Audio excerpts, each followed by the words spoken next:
Nabus here, and thanks for tuning in to the Hall H Show podcast, the voice of independent creators. For episode 69, I got a chance to chat with someone that I'm a huge fan of. He has also been on the podcast previously, all the way back on episode 8, along with his wife and Jupiter Jet co-creator, Ashley Victoria Robinson, Jason Inman. Both Jason and Ashley are also hosts of not only one of my favorite geek and pop culture podcasts, but probably one of my favorite podcasts overall, Geek History Lesson. Jason recently wrote his first nonfiction book, Super Soldiers, a salute to the comic book heroes and villains who fought for their country. And, like Geek History Lesson, not only was I fully entertained, but I learned something too. He covered 16 soldiers, some that I knew, like Captain America, some that I didn't, like Gravedigger, and some I was surprised to find, like Beetle Bailey. But don't just take it from me. Here is what Dan Aykroyd, the actor and writer of Ghostbusters and the Blues Brothers, had to say.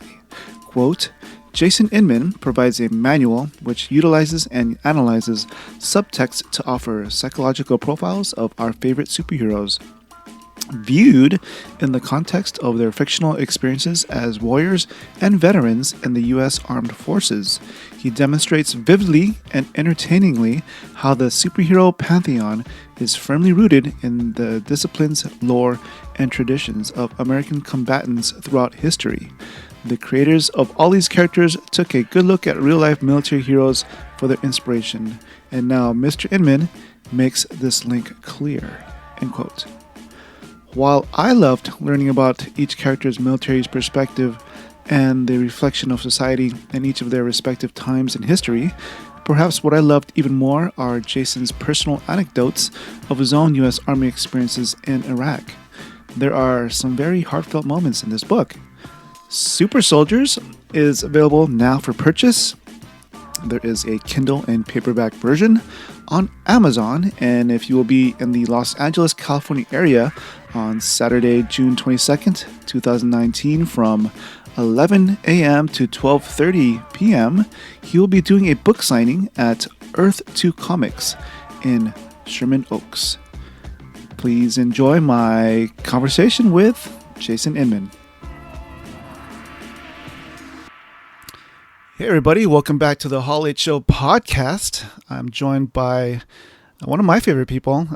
He's a hero to me, although we'll be covering his book about heroes in the military. But I'm glad to welcome back to the show Mr. Jason Inman. Thanks for coming back. Thanks for having me, man. And I feel honored. I'm not a hero to anybody. I'm just only if the hero is like the type of sandwich. Oh, that's a good one. We can talk about food later. You may know Jason from his stint at DC All Access or his comic books Jupiter Jet and Science, and also his awesome podcast Geek History Lesson. He does Jupiter Jet and Science and Geek History Lesson with his wife, Ashley Victoria Robinson. And if you're not a fan of that podcast, I highly recommend that podcast to you. I'm so mad that I wasn't able to make it to your first live show. I'm sure it was an awesome experience, and I heard it. I heard the audio version last week. It went really well. Yeah, we had a lot of really cool people, and the vibe of the audience was really great.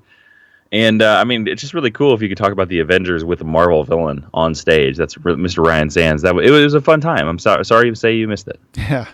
But today we're here to talk about your book. It's your first foray into prose, Super Soldiers, a salute to the comic book heroes and villains who fought for their country. In this case, their country would be the United States of America. Yes, exactly. I had to limit it only to the United States because that's the only military that I have served in. There will not be a book about the French Foreign Legion anytime soon, I'm sorry to say. And thank you so much for your service. I believe you spent 6 years in the Army? Mm-hmm. Yep. And I just finished reading the book this morning. Whoa! Holy cow!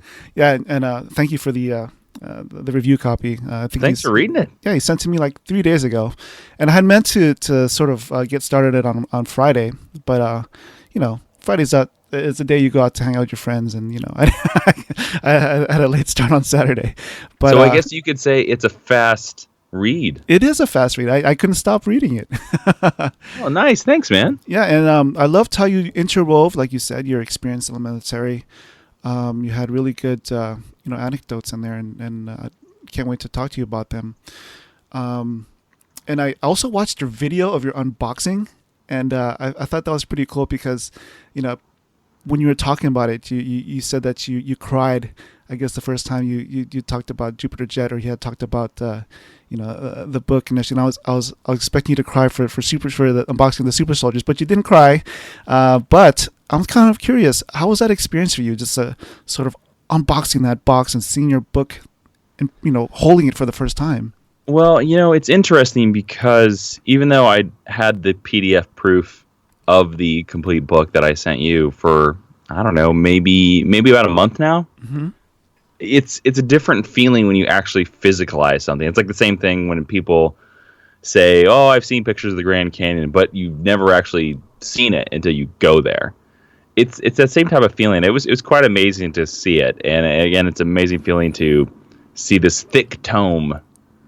A little bit different than a comic book. No, I fully admit that when I first got my first comic book, Jupiter Jet, I did cry. Like, it was just because we'd worked on that book for about 2 years at that time. So right. when I finally got it, I was like, I finally saw it. It was quite amazing. And the book was the same thing. Like, just seeing my first book in my hands, I mean, I can't describe this experience because I've never done it, but I would imagine it's the same to seeing like one of your own children birthed into the world. Right, I can only imagine. Maybe one day I'll experience the same thing. There you go. But I guess before we get to the book, I maybe want to get into how I guess you made your way into the military. I know that you grew up in Kansas, and you lived there your whole life. I mean, my childhood life. Right, yes. right, your childhood life. Correct. I've been out here in Los Angeles for about 9 years. So I joined the Kansas Army National Guard when I was in high school, and then I served about 4 years in the Kansas Army National Guard, and then my unit was activated as part of Operation Iraqi Freedom. So we were mobilized into the full-time Army, and for the last 2 years of my career, I was in the full-time Army. And then I'd always saw it as like a 6-year journey or a 6-year little adventure, and that's why I got out. Mm. Initially, when you first decided to join the Army, I mean, I think in the book you sort of recount how I guess you came across a recruiter, and he was talking about how you can go to all these different places. Yes, that happened at I assume many high schools have these where they have like job fairs, Sure, or career fairs where it's sort of this idea of, well, where do I go next? And yes, I saw a recruiter for the Army National Guard, and he talked about you get to take these trips, you get to do this stuff, and as a kid in middle of nowhere, poor, nowhere Kansas farm town, that was very appealing to me. and I think it was during this point in time, I guess, you sort of fell away from comic books, I believe. Yes, I fell away from comic books. I kind of think around the same period that everybody else does, or everybody used to, towards the end of high school, beginning of college. Because I think there's much more interesting things. You discover college, and you're like, oh wow, there's so many new people and new places and things, and then the opposite sex or whatever your sexual preferences are. Like, you start getting more interested in that than comic books. So I kind of fell away from it. Yes. But you sort of fell in love with it again. I think you sort of asked your mom, I guess, to subscribe to to subscription, and you had the comic book sent to you in the Middle East, correct? Yes, but that happened because I got a comic book in a care package. Oh, that's right. Okay. Yeah, which is kind of like the invention and the reason for my Jawan comic drive for soldiers or service members, which I do every year with Operation Gratitude in November. I got a comic book of Ultimate X-Men, and I was also a Superman comic book, but the Ultimate X-Men one was interesting because I didn't know why did Wolverine have a goatee? This didn't make sense to me. Why did he have a soul patch? What's going on? And so, yeah, I wrote letters back to my mom and asked them to subscribe to all the Ultimate comic books because they seemed interesting to me, and I wanted to figure them out. And so I started getting sent in Ultimate comic books to Iraq. That's pretty cool. And your experiences in Iraq definitely are interwoven within this book. And like I said earlier, we'll get into those a little bit later. But when you were thinking about this book, I mean, when did you initially start thinking about putting something like this together? I started working on this book in earnest about August of last year. And it was an idea that I sort of brainstormed around because I really wanted to write a nonfiction book. I had a couple other pitches and other ideas. And this is the one that everybody seemed the most interested in. So, from there, it just came down to, like, who goes into the book? What could I say about them? Do any of their origin stories copy the other? Stuff like that. Mm-hmm. And what was the research like for this book? I mean, I'm pretty sure you're familiar with a lot of the heroes and villains you talk about, but did you uncover something during your research process that may have changed the way you originally looked at any particular character or characters?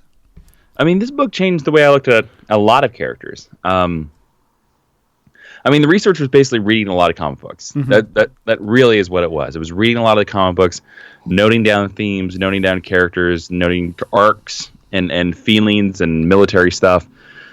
And this book, I discovered a lot of things that I didn't know. I discovered the character of Gravedigger, which is a DC comic war character in this comic book called Our Army at War. Mm-hmm.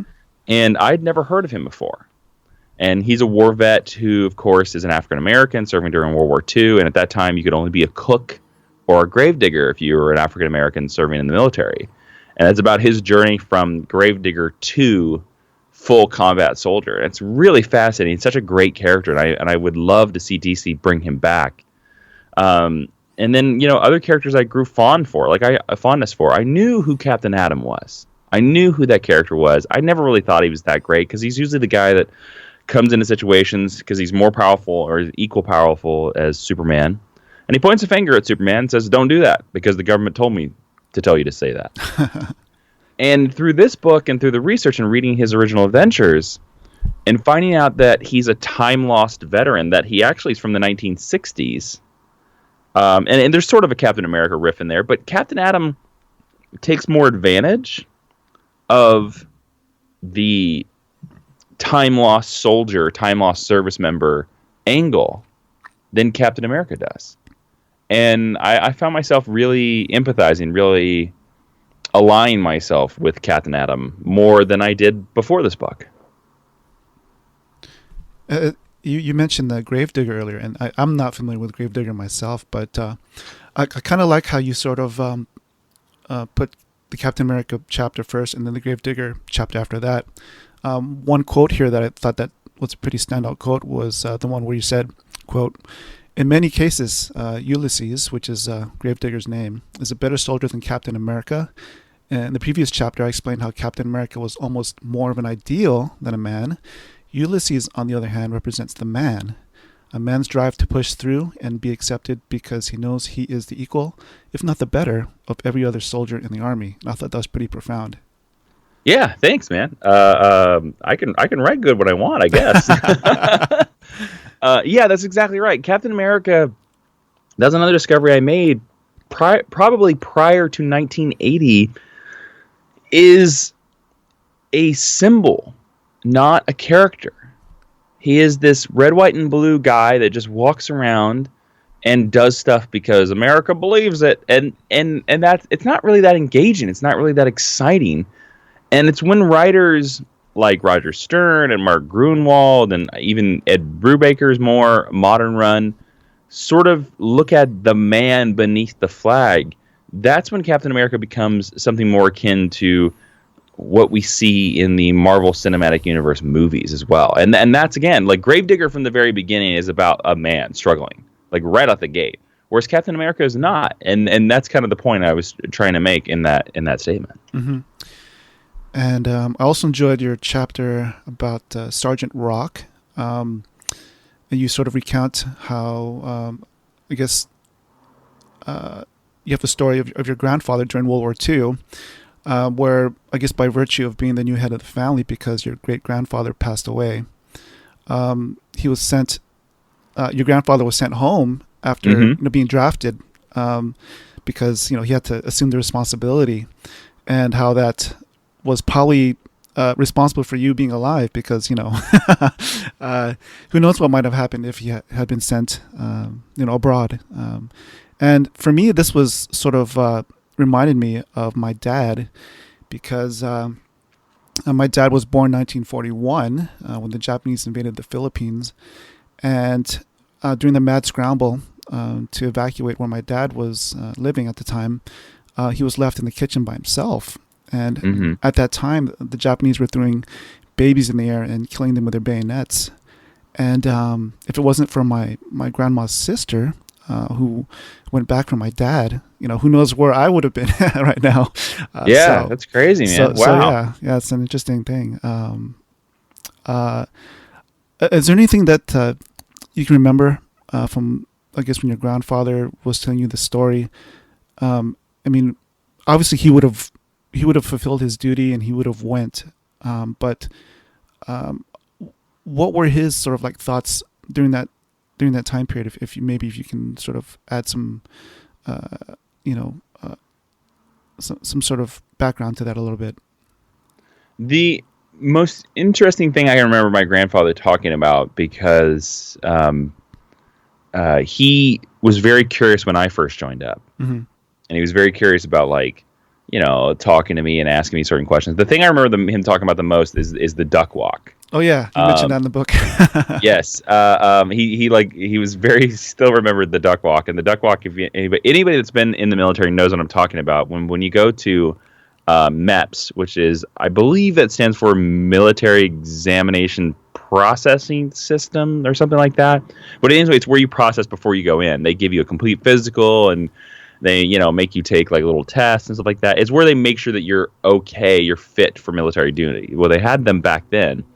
And one of the things they do to make sure that you can walk right and whatever is there's one point where you put your legs out and you walk like a duck. And I can remember my grandfather still remembered the duck walk. I also thought it was funny that they still did the duck walk into my time as well. Was the nuke chapter the hardest one for you to write? Yes, basically because I hate nuke. Right. And with all respect to Frank Miller and is it David Mazza? I can't say his last name. Is that the gentleman who drew it? I don't remember who drew Daredevil Born Again. My apologies. Nuke is a cliche. He really is. He's kind of what everybody thought American soldiers were after Vietnam. And he comes from a point of little to no research. He's just this ideal, who's the most asshole American veteran we can create, and let's put him in the story. And I hate that character, because there are still people today in modern times when there are almost more veterans serving now in America than there have ever been. Even at the height of the Vietnam War, we're pretty close to the number. There's 7.1 million veterans right now in America. And it's how some people still think about soldiers now. They think they're nuke, that they're these damaged, crazy, I'll only drink beer that's American guys and men and women. And that's obviously not the case. That's really, it's such an exaggeration. I understand what Frank Miller was going for. I understand what Nuke's purpose in the story is. But I think he's a terrible representation of the military in comic books. And that's, yeah, I mean, Nuke probably was the toughest chapter for me to write, just because I was seething writing everything in that chapter. Right. In the book, you sort of described yourself as a hippie. I mean, but you're also a soldier. I mean, there's sort of a juxtaposition there that is interesting. You want to maybe go into that a little bit? I mean, I kind of believe in equal rights for everybody, and I kind of believe in, everybody's the same. I don't know. I've always had that thought, and that's probably a thought that's instilled by my mother, that I feel like there just doesn't matter what country you come from, what the color of your skin is, doesn't matter what you believe, doesn't matter who you love, that we're all human. We're all humans, and you should always be kind to other humans. So I know, like, it was always a thing especially when I was over in Iraq, that I always tried to treat the Iraqis as friends until they did something that became an enemy, like until they pushed past one of the rules of engagement or something like that. And I know that there were many soldiers I served with that did not care about that. It's probably similar to certain cops. I would imagine there are certain police members in all kinds of cities that would treat every citizen with kindness, and there are certain ones that would be like, I don't care, I'm a cop. And it's the same with soldiers. And I know I tried to go out of my way to make sure that we were not unkind to the Iraqi citizens, because I always remember that we were guests in their country. It's their country, it's not ours. And I guess if that makes me a hippie, then sure. But I just more of like a thing of, I think it's kindness. I always think we should be kind to other human beings, because we're all in this together, and why make it worse for anybody else when it's all pretty tough, man. Exactly.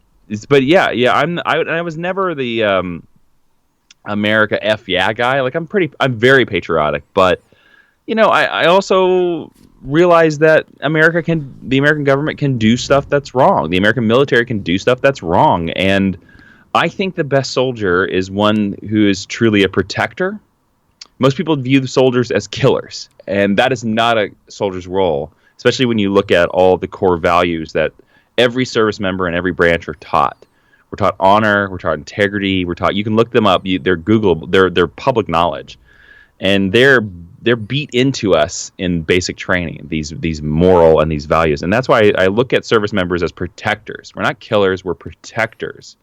And what's the first thing that a protector can do? And that's be kind. And yeah, that is a little antithetical to, just following orders and doing stuff. But I think it's important for any modern service member to be critical.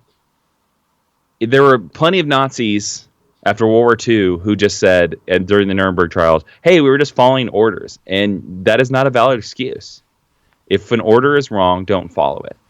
If you know it's morally wrong, don't follow it. That is kind of a roundabout answer to your way, but yeah, be kind. Well, I think I forgot which chapter it was, but I think something that highlights, something that sort of highlights the way you're talking about how integrity is important, and value is important, is I guess the part where you were talking about how I think you were building a road or a bridge.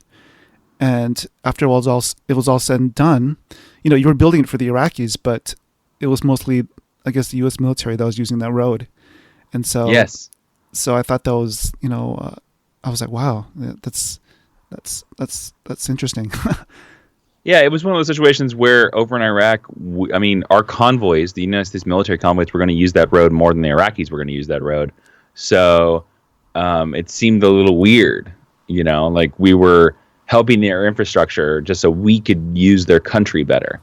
So that's, yeah, it's an odd perspective. I guess maybe we can delve into the process of the book. How long did it take to write? I finished the first draft in about mid-December. So I started in August and finished about mid-December. I spent probably a month and a half just doing research. I tried writing the book a couple of times during that. I did a chapter here or there where I wrote down thoughts, but I didn't really actually do any active writing until I'd say about mid-September. And then, I did a second draft in January, and then I did a final draft and turned it in at about mid-February. Wow, that's pretty fast, yeah. I think. Well, I mean, it's one of those things where I knew approximately what I wanted, a word goal for each chapter, and then I like kind of beat it out. And I mean, I will say like that it does seem fast, but I blew my schedule several times. Well, I originally was planning to turn in the final copy of the book like January 15th, and then I realized that I needed to rewrite a chapter. I will not tell you which chapter that is because I do not want you unduly judging it. But I wanted to redo a chapter, and so I asked for another month. And luckily, my publishers gave it to me. Well, I mean, I only say that it's fast also because, I mean, you're also working full time. You got your podcast. You're working on these other books. So it's like, that's impressive. Well, thank you. But I mean, it's the same. Anybody can do it. Sure. It's the thing. It's if you set aside the time. And I know you hear this on a lot of, like, if you're out there and you're like, man, I want to be a comic book writer, or I want to be a writer of any type, or I want to create that thing, and I don't know how to do it. It's the thing you hear from every podcast is that you just you make the time. Like, you make the time to do it, and it'll happen. Now, how did you go about finding, I guess, the right way to, or the correct way for you anyway, to publish it? I mean,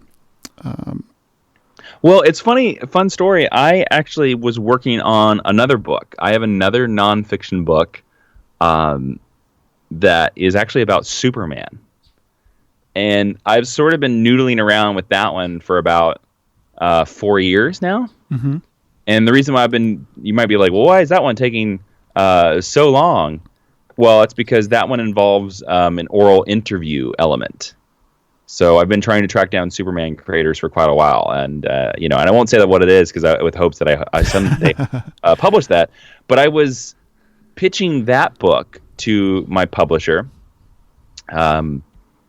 which is Mango Publishing, and I pitched them that idea, and they're like, we like that idea, but we don't think it's the right time for that kind of book. Do you have any other ideas? And then that's when I pitched them this idea that I've been noodling on, and they were like, oh, we like that. Go. And it was basically like, do you think you could turn it in by X amount of date? And I was like, yes. Because that's the thing you learn in the creative industry. You always say yes. Never say no. Like if somebody, like even it's the idea of, I've heard this from the guy who, the screenwriter who wrote Ice Age 2, when I forget his name, of course, because I'm a terrible guest. He said that when he got the job for Ice Age 2, he had never seen Ice Age 1. Oh, wow.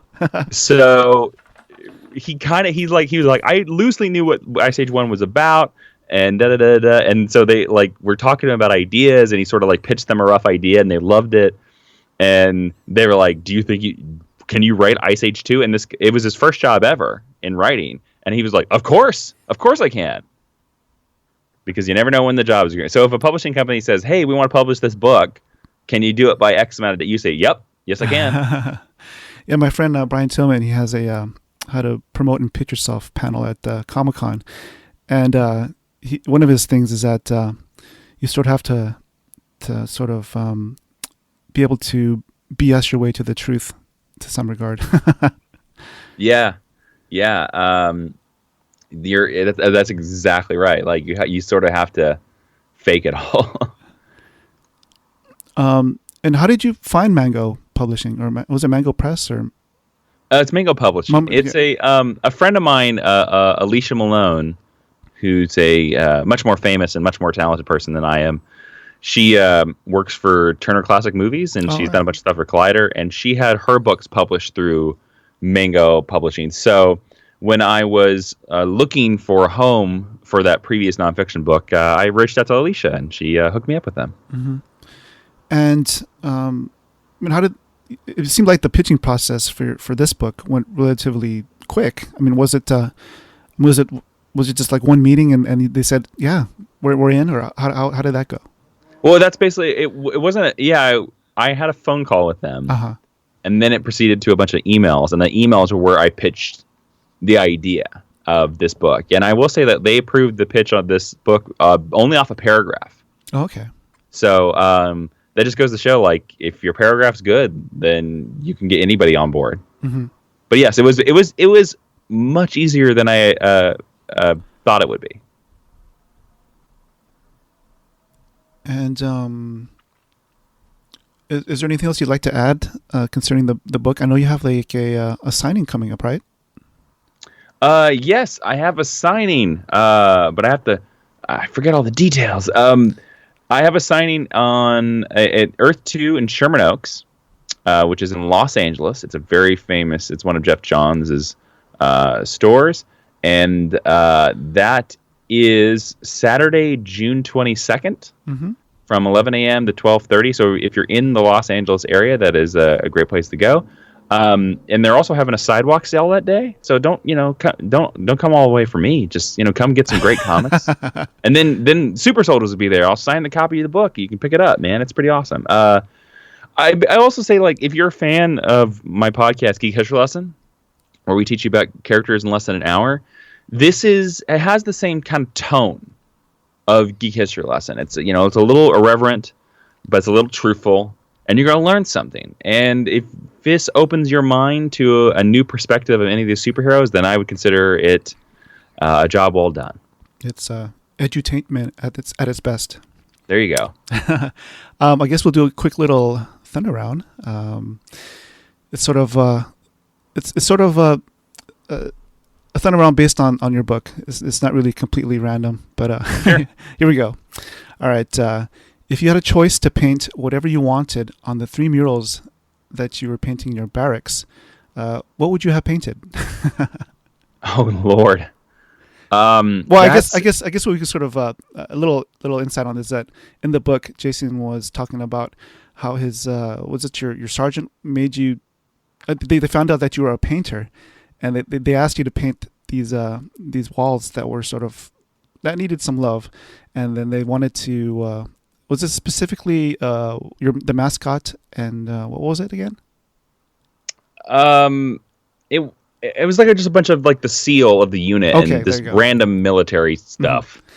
I mean, stuff that I did not want to paint. Yeah, and not only did he finish it within the 2-day time limit, but then the sergeant looked at it and then asked him to do it all over again within 2 days. Yeah, right? like he didn't like what I did, and so he gave me a 2-day deadline for this insane wall, and then he didn't like it and made me repaint the whole wall.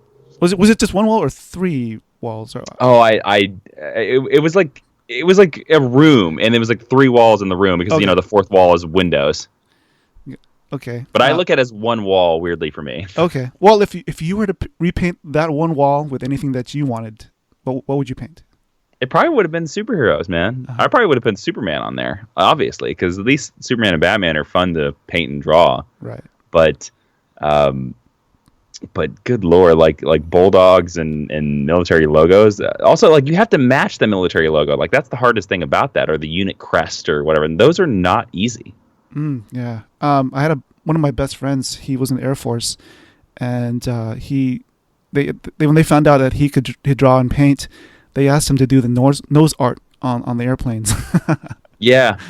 That's the one thing about that's the one downside about the military is when they find out your skills outside of the military, they will totally take advantage of it.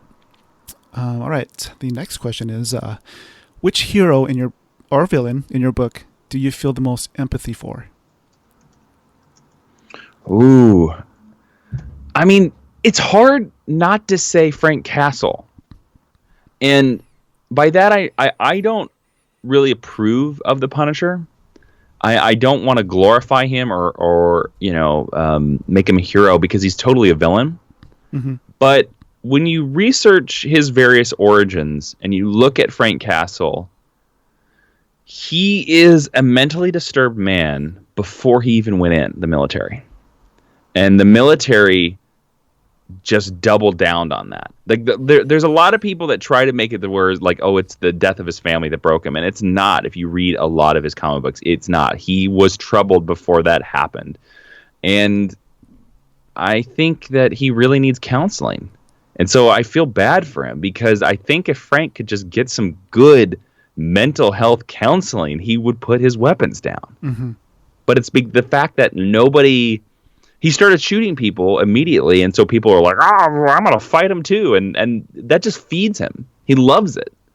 He loves to fight. He loves war. and that just he needs a hug, man. He really needs a hug from some good military brothers and sisters, and I think he would calm down. So I empathize the most with him. Mm-hmm.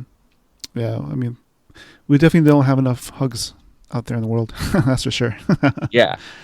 In the Isaiah Bradley chapter, you talk about all the injections you received in the military, and that none have turned you into a super soldier yet.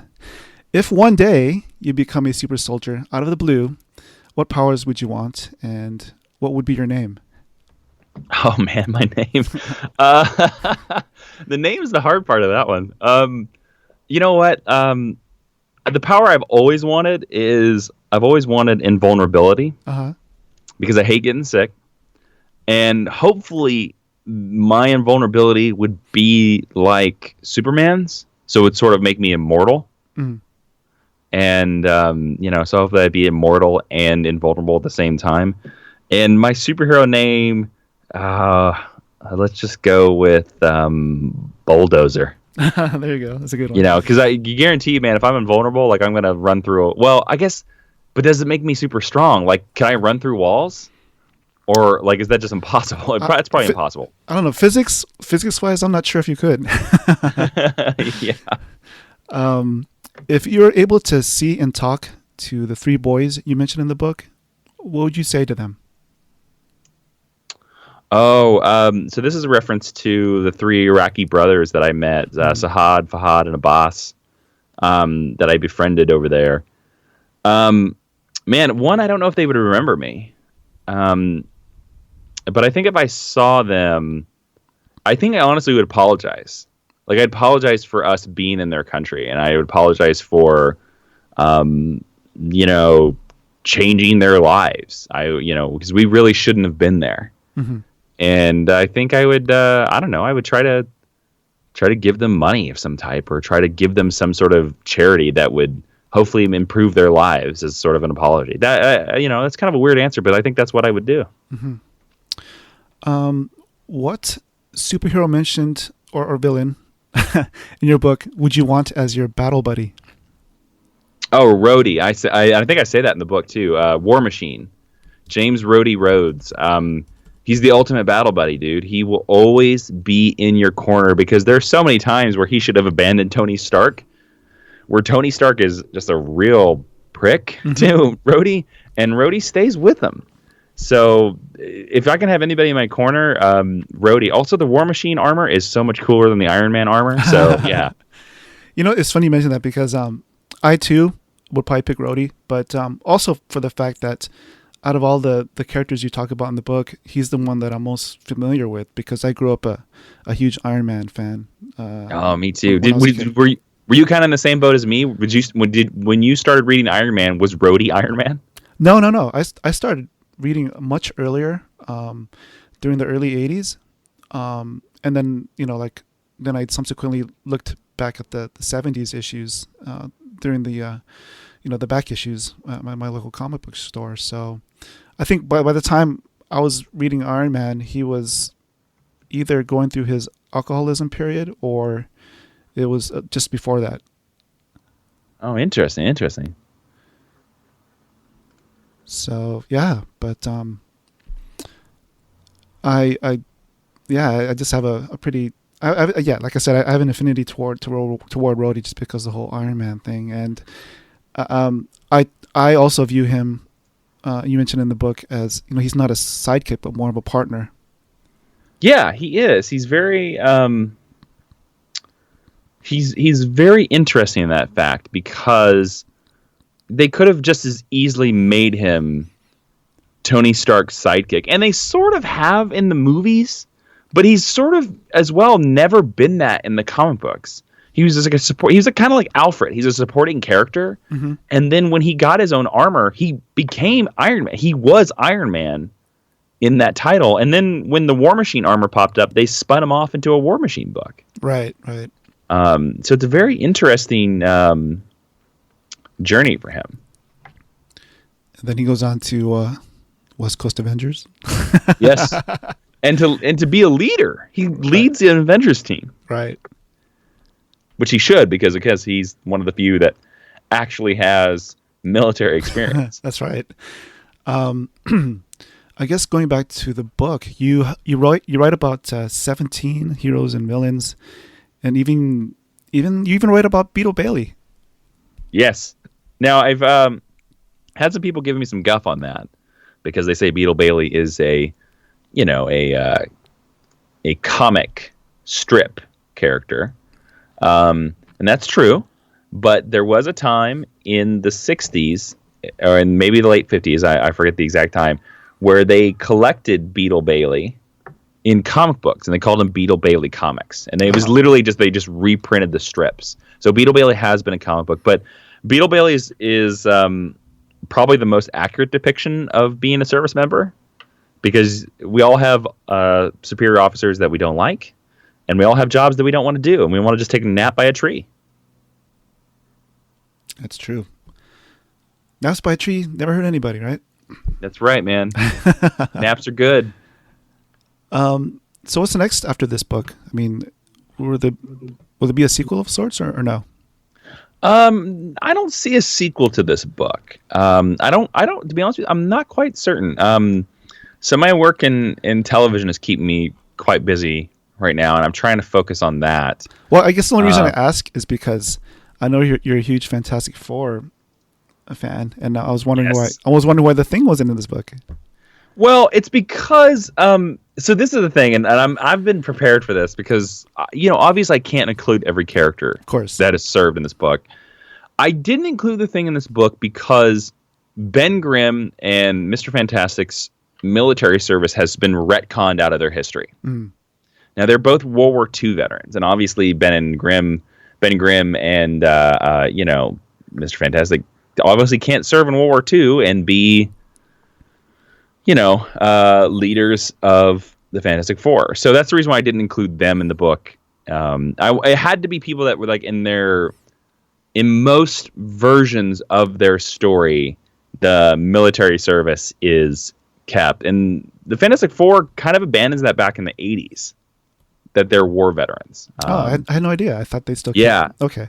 It's around like John Byrne, where they basically they kind of update it, and then they forget it. They completely forget it. It's same as like Spawn. Like Spawn, like everybody thinks is a military soldier, but even though it was written by the same guy, at one point he's a CIA operative, at one point he's a Black Ops operative, at one point he's a Marine. It's changed, and so that's why I felt like I couldn't really give a story to either one of those, because if their background is like the ocean constantly moving, then what can I say about it? Mm-hmm. But in terms of sequels, there is another Iraq book that I'm considering, a nonfiction book, but it's a completely different idea yet, and I can't really talk about that. But I am sort of working on a graphic novel that is about Iraq. Okay, cool. That is, it's not like autobiographical, but it will take a lot of elements from what I experienced over there and putting them into a new story. Mm-hmm. Speaking of stories, do you want to just give us an update on your other comic books that you're working on? Sure. Science Through Bedside Press is going through its final lettering right now. So as soon as that's done, the digital copies are going to go out, and then the books will be printed. We're just waiting on the confirmations of that. I'm working on another project I can't talk about. And then soon, very soonish, we're probably going to start the process of Jupiter Jet 2. Awesome. Can't wait for that. So that will probably happen before the end of this year, if everything goes right. Speaking of Jupiter Jet, I mean, I can't believe it's been a couple of years since we had you and Ashley on.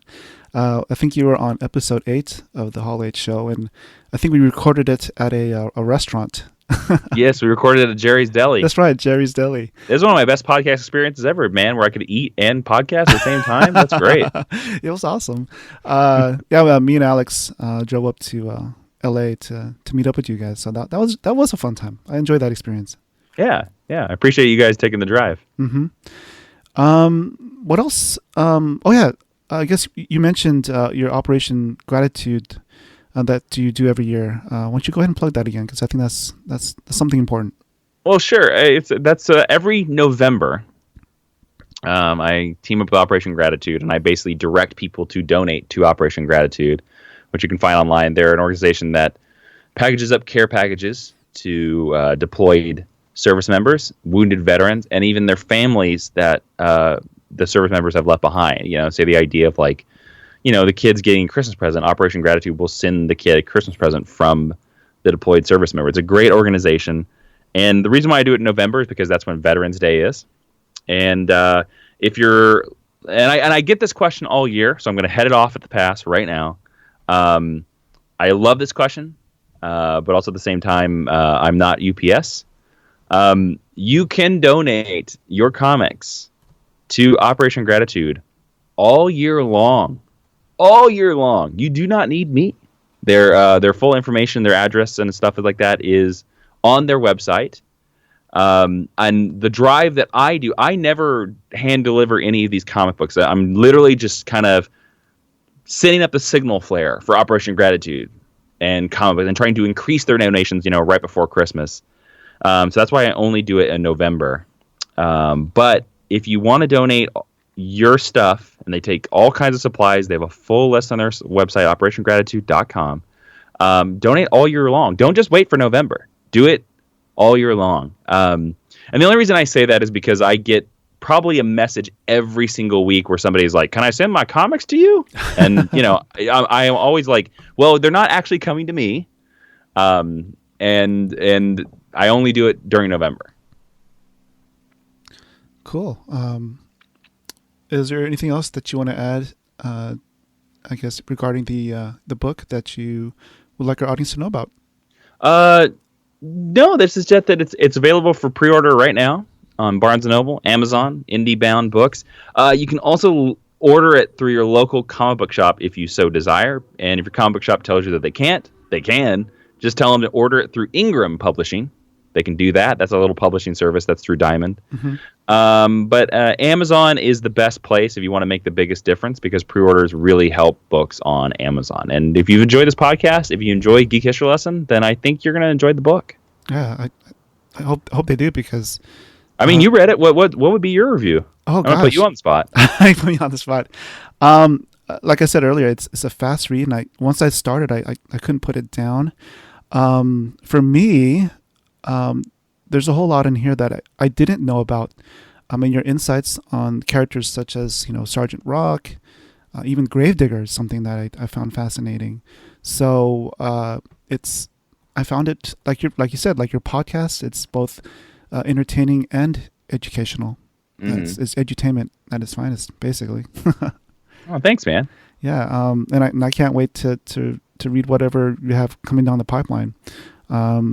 I mean, just generally speaking, whatever you and Ashley do, it's like, just go ahead and take my money. I appreciate that. Thank you.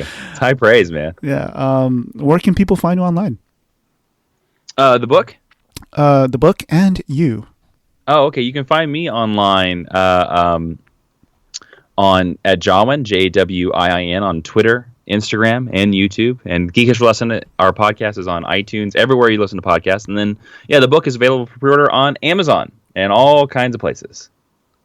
Cool. Jason, thank you so much for coming on the Hall 8 show. Dude, thanks again for having me. It's always a pleasure to talk with you. And I will try to make it up to your signing. There's a few things I need to move around, but I will try to make that a possibility there. Well, you have a long drive, so only do it if you can. But don't kill yourself, my friend. I know you have a long drive. And I would like to end this podcast with a quote from your book. And man. It's the one about patriotism. You write, quote, "Patriotism should always move forward. It should not remain in one place or one conflict. It should always reflect the best of America as a means to look at the past and improve upon it. That's the America I believe in. That's the America that makes me patriotic." Jason, thanks so much for coming on the show. Thanks for having me, man. Reading that makes it sound like I'm a good writer, right? Wow. Cool. Well, I look forward to seeing you soon. If not at your signing event, and hopefully at San Diego Comic-Con coming up in about a month. Yes, indeed. And thank you again for having me on. I love the show, so thanks for having me on it. Cool. Awesome. Peace, cheers, and talk to you later. Thanks again for listening to my conversation with one of my favorite indie comic book creators and podcast hosts, Jason Inman. And thanks again to Jason for coming on the show. I love this book, and I think you will too. I devoured it in less than 24 hours. If you believe in our mission to be the voice of independent creators, please leave us a comment and a rating, hopefully 5 stars, on iTunes or wherever you listen to podcasts. We are even on Spotify. Have a comic book or pop culture creative that you would like to hear on the show? Please let us know on any of our social media channels or our website, hallh.com. Peace, cheers, and don't stop creating. It's almost like a Journey song. Don't stop creating. I guess I'll stop, but not creating.